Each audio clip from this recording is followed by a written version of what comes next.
Bonjour à tous. Je suis très heureuse, comme vous imaginez, que nous trouvions ce moment, ce point d'étape sur la stratégie nationale biodiversité, où je crois pouvoir dire que vous avez, pour beaucoup, présents ici ce matin ou en ligne, participé. Le chemin est encore long, Olivier Thibault l'a dit, c'est un point d'étape. Nous avons, et je vais y revenir, plusieurs chantiers, groupes de travail à l'œuvre. Il ne s'agissait donc évidemment pas aujourd'hui de préempter, d'anticiper les résultats de ces travaux, mais simplement, je crois que nous avions besoin de ce point d'étape pour se redonner le cadre, le calendrier, et imaginer ensemble quelle sera l'ossature, les axes très structurants de cette stratégie dans les mois à venir.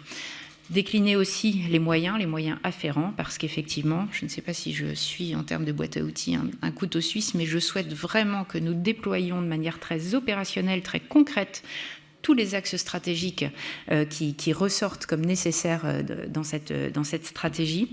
Nous allons donc nous y employer et dédier des moyens très clairement à cela. C'est pour ça que nous avons fait le choix aujourd'hui, lié aussi à une actualité sur le sujet, de faire un focus sur la question du financement de la biodiversité. Je vous ferai donc ici une première photographie de ce que les premières phases de consultation et de travail au niveau national nous donnent et nous laissent se dessiner des axes stratégiques de la stratégie nationale biodiversité. Et puis ensuite, nous aurons une table ronde sur les questions de financement de la biodiversité. Avec donc mes remerciements tout particuliers à Virginijus Sinkevicius, monsieur le commissaire, merci d'avoir participé à nos échanges. Et effectivement, ce travail que nous faisons avec la Commission et en vue de la PFUE, il est essentiel en matière de cohérence, on le verra, c'est un point fort en termes de principe de cette stratégie. Avec des dispositifs qui doivent donc effectivement être adaptés à l'échelle européenne et en cohérence avec ce que nous portons au niveau international. Effectivement, ce calendrier de report de la COP15 doit nous permettre la mise en place de cette cohérence avec des données scientifiques, les rapports, l'IPBES, le premier d'entre eux, qui nous montrent et nous interpellent. Nous savons que nous touchons aujourd'hui au fondement même de nos économies, de nos moyens de subsistance, de notre sécurité alimentaire, de notre santé et de notre qualité de vie. Au niveau politique, je crois que la chose est entendue. La recréation d'ailleurs au niveau national de ce secrétariat d'État à la biodiversité en est la preuve. Nous avons depuis un an adopté déjà de premières briques de la stratégie nationale globale. Vous avez tous suivi avec attention et même participé à la stratégie nationale des aires protégées. Donc, qui nous a permis de poser ce premier socle en termes de protection des espaces et des espèces, puisque les aires protégées les préservent. La lutte contre la déforestation importée est également une brique importante et nous nous y sommes employés à vraiment la rendre opérationnelle, la décliner. J'y reviendrai. Nous consacrons des sommes inédites à la biodiversité, même si évidemment nous connaissons ici les uns et les autres les moyens nécessaires et leur massification face aux enjeux et aux défis auxquels nous faisons face. Nous avons quand même des courbes et des trajectoires budgétaires qui montrent vraiment la prise de conscience au niveau politique et les besoins qui se font jour dans la lutte contre l'érosion de la biodiversité, avec un plan de relance qui a clairement intégré nos enjeux et des lignes budgétaires qui sont venus s'ajouter à un renforcement du BOP 113 pour les amateurs, donc du budget biodiversité du projet de loi de finances, avec des effectifs également, et notamment dans les aires protégées, effectifs que nous avions renforcés en début d'année pour les parcs nationaux et les parcs naturels marins. Cet effort, il va se poursuivre. Nous avons eu le plaisir de l'annoncer avec Barbara Pompili il y a quelques jours, dans le cadre des arbitrages budgétaires du projet de loi de finances 2022. Nous pourrons nous féliciter, je crois, d'arrêter, de stopper les baisses d'effectifs dans les opérateurs, chez les opérateurs de l'État liés à la biodiversité, les agences de l'eau, l'Office français de la biodiversité, le Conservatoire du littoral, et même de renforcer à nouveau d'une vingtaine de postes les parcs nationaux de France. avec donc des moyens humains, des moyens financiers qui se retrouvent, une mobilisation également, et ça nous occupe beaucoup, une mobilisation interministérielle, parce qu'effectivement, il faut décloisonner, il faut que la biodiversité soit prise en compte dans toutes nos politiques publiques, et on sait que le ministère de l'Agriculture est un de nos principaux partenaires dans cette lutte contre l'érosion de la biodiversité. Il doit l'être, donc c'est un travail constant, quotidien, avec ce ministère, comme d'autres politiques sectorielles, et j'aurai la joie d'ailleurs de présenter avec Florence Parly jeudi le plan, l'engagement du ministère des Armées, par exemple, et on sait que le ministère des Armées recèle de gros leviers pour nous accompagner dans cette lutte contre l'érosion de la biodiversité, qui nous présentera donc sa feuille de route, avec une phase d'écoute, de concertation qui a été celle du premier semestre des territoires et des collectivités, parce qu'effectivement, il m'a semblé, il nous a semblé que le terrain, les acteurs, ceux qui mettent en œuvre au quotidien, les politiques, les stratégies que nous mettons en place, doivent être nos premiers interlocuteurs dans ce qu'ils rencontrent comme frein, comme difficulté à massifier, à mettre en œuvre un cadre qui est déjà très riche. Donc tout ce travail d'élaboration des solutions, nous l'avons souhaité vraiment en concertation, parce que nous ne ferons rien seuls et que la mobilisation générale est impérative. Concertation donc avec les territoires, les différents niveaux de collectivité, les associations, les entreprises, le monde même de la finance, les experts nationaux évidemment qui éclairent ce chemin, et des orientations, je le disais, stratégiques, générales et déclinaisons opérationnelles en regard des moyens nécessaires, avec également des réponses qui doivent être à la fois innovantes et réalistes, parce que nous le savons, les objectifs qu'il va nous falloir tenir, il faut qu'ils soient abordables, il faut qu'ils soient accessibles, et y compris dans la façon dont nous embarquerons ensuite plus largement au niveau européen et international. Et ça doit nous faire envisager cet aspect également de solidarité. Je crois qu'en France, même si nous devons toujours être plus ambitieux et qu'en responsabilité, nous devons porter effectivement, et nous devons continuer à accompagner tous les pays qui souhaitent avoir un certain leadership sur ces questions, nous en avons les moyens. Donc nous devons le faire en responsabilité, et également accompagner au plus près. C'est ce que l'on fait dans le cadre d'une solidarité internationale, d'une aide au développement, des politiques par exemple comme la lutte contre la déforestation importée, qui nécessite non seulement que l'on réfléchisse nos façons de produire et de consommer, mais aussi que l'on accompagne des filières durables à l'autre bout du monde, avec des changements transformateurs donc, et comme toute transition, un accompagnement, vraiment à une association, mais il faut que nous soyons aux côtés en termes de solutions et de moyens pour rendre accessibles les moyens de cette transition à tous les acteurs et les leviers, les secteurs économiques qui le nécessitent, avec dans cette mobilisation des territoires, des collectivités qui sont extrêmement engagées, et je tiens vraiment à les remercier, les premières d'entre elles, les régions qui sont, vous le savez, chefs de file en termes de biodiversité, mais aussi plus finement, je crois, à la maille du territoire, et notamment à l'échelle départementale. J'y reviendrai. Je crois que nous avons suffisamment de diversité en termes d'enjeux, de paysages dans les régions françaises, que l'échelle territoriale au plus près des acteurs était essentielle aussi. Donc nous recréons ces espaces de dialogue, de concertation, avec une élaboration donc de cette stratégie qui, au-delà de cette consultation territoriale, s'est élargie à une consultation citoyenne en ligne. Nous avons reçu au niveau territorial 800 contributions. La consultation citoyenne nous a permis de recevoir 2300, plus de 2300 d'ailleurs, propositions écrites, concrètes, sur la reconquête de la restauration des écosystèmes, sur la promotion d'un modèle socio-économique qui soit favorable à la biodiversité, sur des modèles d'aménagement plus sobres. Et cela nous a permis donc de recentrer nos travaux et de voir se dessiner ce squelette de la stratégie sur 5 groupes de travail dans un premier temps nationaux, des instruments socio-économiques, la dimension européenne et internationale, la recherche et la connaissance, le suivi et l'évaluation, et toutes les questions éthiques de rapport de la société à la nature. avec donc toute cette matière qui est disponible.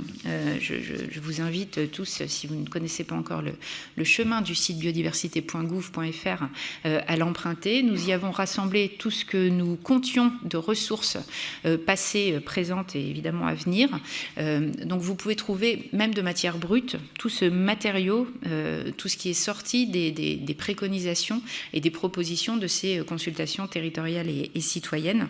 En tout cas, aujourd'hui, nous basons nos travaux avec les instances nationales sur cette matière. Instance nationale qui donc, avant d'être consultée officiellement sur la stratégie, travaille, et je les en remercie. Je ne vous cache pas qu'entre l'organisation de ce petit congrès et l'écriture de cette stratégie nationale biodiversité, l'été a été studieux. Je vous en remercie à nouveau. Le CNB, Madame la Présidente, merci beaucoup. Monsieur Chavassier, lui, nous sommes passionnés pour vos notes de jour et de nuit cet été sur l'ossature de cette stratégie.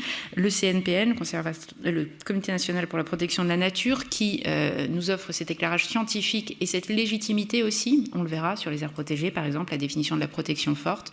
Il faut absolument que cela soit validé, puisque nous avons un modèle qui est à la française, qui est un peu hybride, qui veut instaurer la meilleure protection, le meilleur niveau d'ambition, mais en acceptant les activités humaines. Donc il nous faut construire ce chemin, et pour cela, l'éclairage du CNPN est également essentiel. Le CNTE, comme instance que j'avais pu connaître et pratiquer en tant que parlementaire, qui me semble être essentiel également dans ce partage des différents points de vue, des différents enjeux de la sphère politique, économique, environnementale. Donc nous avons besoin au maximum de ces espaces d'échange et de construction d'une vision commune. Et puis le CESE, évidemment, la Commission environnement, le Comité national de la mer et du littoral, les Césaires et tous ceux qui ont bien voulu s'associer. Avec donc des premières recommandations sur cette base qui nous ont et vous ont été proposées dans l'été. Un salut tout particulier aux équipes de la direction de l'eau et de la biodiversité et au premier d'entre eux, Olivier Thibault, Sophie Dorothée Duron, merci beaucoup. C'est un travail titanesque, je ne sais pas si vous imaginez. Il a fallu vraiment administrer tous ces questionnaires, toutes ces préconisations. Et je salue leur travail dans un calendrier qui était très contraint. Une stratégie qui, de manière générale, devra s'inscrire également dans les ODD, je tenais à le dire, parce que ça reste également une feuille de route et un cadre que nous n'oublions pas à chaque instant. Et trois principes sur lesquels nous souhaitons structurer ces mesures. D'abord, la sobriété dans l'usage des ressources et des espaces. La complémentarité, ensuite, cet équilibre, cette cohérence entre les politiques relatives à la préservation de la biodiversité et les politiques climatiques, d'abord, et ensuite, dans toutes nos politiques et au niveau interministériel, toutes nos politiques sectorielles, je l'ai dit. Et puis cette cohérence entre ce que nous déployons au niveau national, au niveau de nos politiques publiques, et évidemment territoriales, dans le cadre également communautaire et international. Avec ensuite 4 modalités de mise en œuvre. D'abord, des mesures qui soient étayées sur la connaissance et l'éclairage scientifique et sur le principe de précaution. Ensuite, sur la cohérence et la complémentarité, on l'a dit, internationale, européenne et territoriale. Un cadre complet de pilotage, de suivi et d'évaluation qui soit assorti d'indicateurs, parce que je crois que nous connaissons tous la douleur de ces bilans des précédentes stratégies, bilan de la loi biodiversité, qui ont fait apparaître notre difficulté à tenir nos objectifs et à suivre nos trajectoires. Donc il convient, je crois, cette fois que nous nous entendions sur un cadre vraiment complet de pilotage et de suivi d'évaluation et donc de définition de ces indicateurs. C'est l'objet à nouveau d'un groupe de travail national. Et d'ailleurs, si 2030 est une échéance dans cette stratégie à la réécriture, 2021-2030, ce n'est qu'un point d'étape, et nous fixons nos travaux à horizon 2050. Et puis la solidarité et l'association de tous les acteurs, je l'ai dit.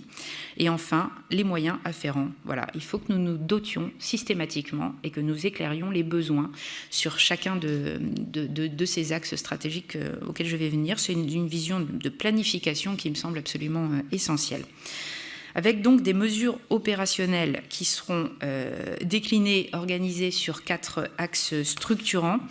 Un premier axe qui ne vous surprendra pas, sur les écosystèmes, qui soient protégés, restaurés, résilients, la protection donc et la restauration, avec un réseau d'aires protégées, connecté, qui s'amplifie, qui se développe, la lutte contre la déforestation importée, un 4e programme national zone humide qui viennent déjà structurer notre réflexion en la matière, mais une cohérence à trouver, avec également donc, dans ce développement d'aires protégées avec de nouveaux espaces, les parcs naturels régionaux d'ailleurs, du Doubs, des Corbières, l'extension de la réserve nationale d'Iroise, la création de la réserve intégrale d'Entraunes, dans le parc national du Mercantour, des concertations en cours qui vont permettre l'extension dès 2022 de la réserve nationale des terres australes françaises.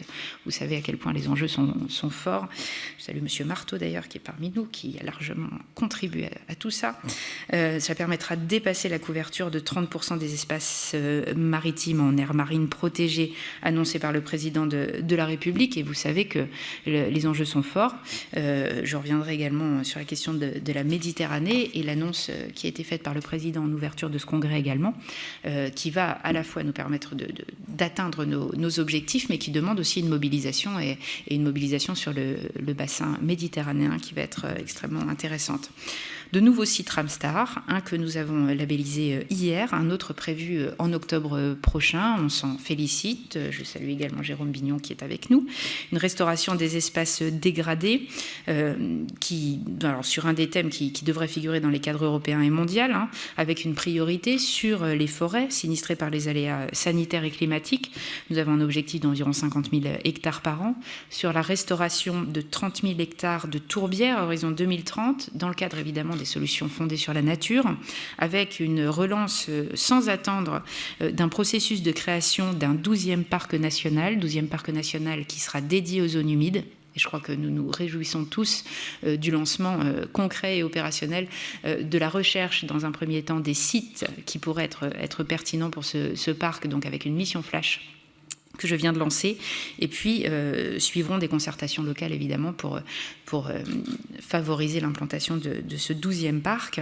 Nous devons également accélérer sur la restauration des trames vertes avec un objectif de résorption de 40 points noirs de biodiversité, ce qui ne se fera évidemment à nouveau qu'en collaboration avec les collectivités territoriales, que je remercie d'avance, et qui donc se retrouveront autour des préfets de département, avant de se regrouper au niveau régional dans ce travail vraiment de redéfinition de ces nouvelles aires protégées et de ces points résorbés. Avec une continuité écologique du Rhin, et les plus vétérans d'entre nous sauront que c'était un sujet difficile à résoudre sans ces fameux moyens qui sont sans précédent du plan de relance. Et donc, c'est signé. Depuis quelques jours, nous consacrons 80 millions du plan de relance à le rétablissement de cette continuité écologique sur le Rhin. Je crois que c'était également quelque chose d'important. Nous sommes ravis d'avoir pu mobiliser ces moyens. Une lutte contre la pollution lumineuse. Anne-Marie Ducroux, si vous nous écoutez, merci pour ce travail important. Il faut absolument qu'on monte en puissance, qu'on vous accompagne sur ces enjeux, c'est essentiel. Et puis, donc ce renforcement de la réglementation, il doit également s'accompagner de plans nationaux d'action pour les espèces, cette fois, sur les espèces protégées, avec, je vous l'annonce pour ceux qui n'auraient pas lu les derniers communiqués des dernières heures, la protection et un plan national d'action destiné au dugong à Mayotte qui vient d'être publié au registre de l'actualité. Le deuxième axe transformateur, il se fixe l'objectif de ressources et de services de la biodiversité qui soient utilisés de manière durable et équitable. C'est donc une forme de développement dans la sobriété. Nous avons ici effectivement ces changements transformateurs qui doivent assurer cette transition, qui vont s'atteler à accompagner la transition agroécologique, les échanges commerciaux, la déforestation importée, à nouveau la responsabilisation de la sphère économique et financière. Vous le savez, c'est essentiel, sur des principes de sobriété et de solidarité. Et puis, des enjeux forts, par exemple sur le zéro artificialisation net, avec un objectif qui est très, très ambitieux pour lutter contre la fragmentation des espaces naturels et s'appuyer à nouveau sur les solutions fondées sur la nature. Et à cet égard, un salut également cordial au génie écologique qui vraiment nous accompagne brillamment et dont la France peut se réjouir et se targuer d'avoir beaucoup de compétences.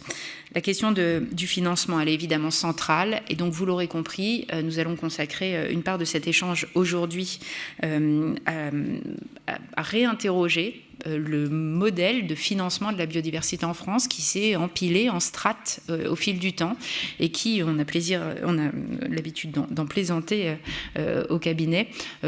Quand on voit le schéma du financement de la biodiversité française, ça ressemble à Beaubourg. Certains parleront d'une usine à gaz, évidemment pas sur le projet culturel, mais simplement sur le design. On a effectivement un travail d'abord de simplification, sans doute, et puis il nous faut renforcer ces moyens. Il nous faut débattre et redéfinir sans doute les flux financiers, les moyens de renforcer ces financements avec des outils plus nouveaux qui apparaissent, le label bas carbone qui doit aujourd'hui se développer dans son impact aussi vis-à-vis de la biodiversité et de sa restauration. Des exemples très intéressants de restauration forestière ou de protection des herbiers de Posidonie en la matière qui sont très intéressants. Des dispositifs comme les ORE qu'il faut massifier sont de très beaux outils. Une fiscalité, évidemment, la France s'en enorgueillit, qui doit être de plus en plus adaptée et renforcée sur le financement de la biodiversité, ce qui doit nous permettre, en pouvant faire cette transparence sur cette fiscalité, d'accompagner aussi l'acceptabilité de ces transformations.